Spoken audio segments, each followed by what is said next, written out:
She's not the only one who's lost her. Tama tayo ng Sunday morning.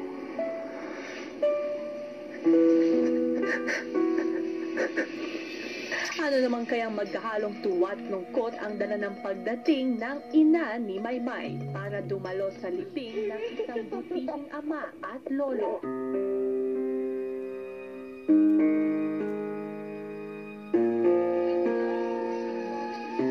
Pumangkat na ngayong gabi dito lang sa Pinoy Big Brother Lucky Season 7. Ang nakaraan sa PBB Lucky Season 7, naging malaking pagsubok kay Maymay ang pagpanaw ng lolo na malapit sa kanya dahil na rin sa pagiging OFW ng ina sa Japan.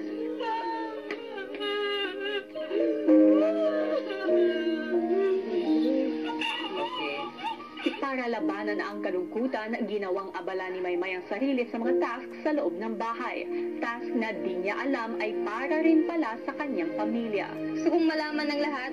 Alam niyo na lahat siguro, except sa isang tao, etong halagang to, para sa abuloy ng pamilya mo, Ate May. Oh, thank you. At since nalagpasan natin yung 20K, may bonus. A chance to meet your mother. Matapos ang halos 2 linggo, dumating na ang takdang panahon.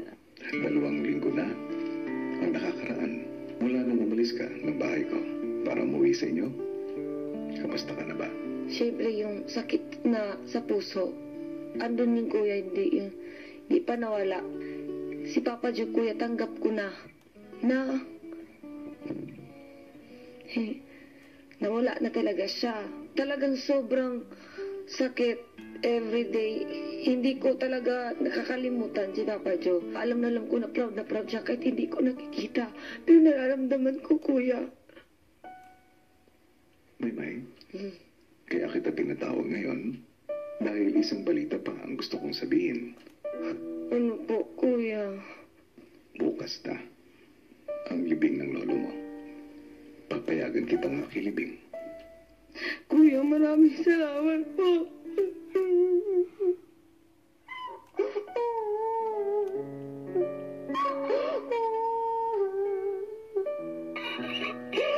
Hindi mo alam, kuya, kung gaano ako kasaya sa sinabi mo ngayon. Sobrang saya po, kuya. Kahit sa uling pagkakataon, makita ko lang siya. Hindi mo alam, kuya, kung gaano ako kasaya ngayon. Salamat po sa lahat. Walang kaalam-alam si Maymay na pamilya niya ang pinag-uusapan ng teen housemates sa mga sandaling yun. Nanay ni Ate May. Ang tagal. Traffic daw sa Japan. Air traffic. Ibinibigay ko sa iyo ang pagkakataon na ito Apo. because I want you to pay your last respects to your lolo. Maraming salamat po, kuya. At gusto ko, pagbalik mo sa akin, kahit malungkot ka pa, mas matapang ka na. Kahit hindi ko na may papangako sa'yo, kuya, gagawin ko. Kasi nga, bukas libing na ng lolo ko. Tsaka pupunta ako bukas. Okay. Salamat sa'yo.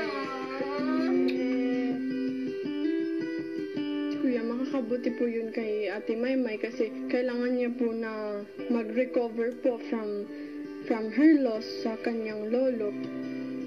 Siguro po para na rin po yun sa closure po ni Ate Maymay sa lolo niya. Siguro masaya yung lolo ko kasi sa ginawa niyo. Sobrang laking pera yun. Tayo parlor. Paano nga kaya mapapanatili ni Maymay ang kanyang positibo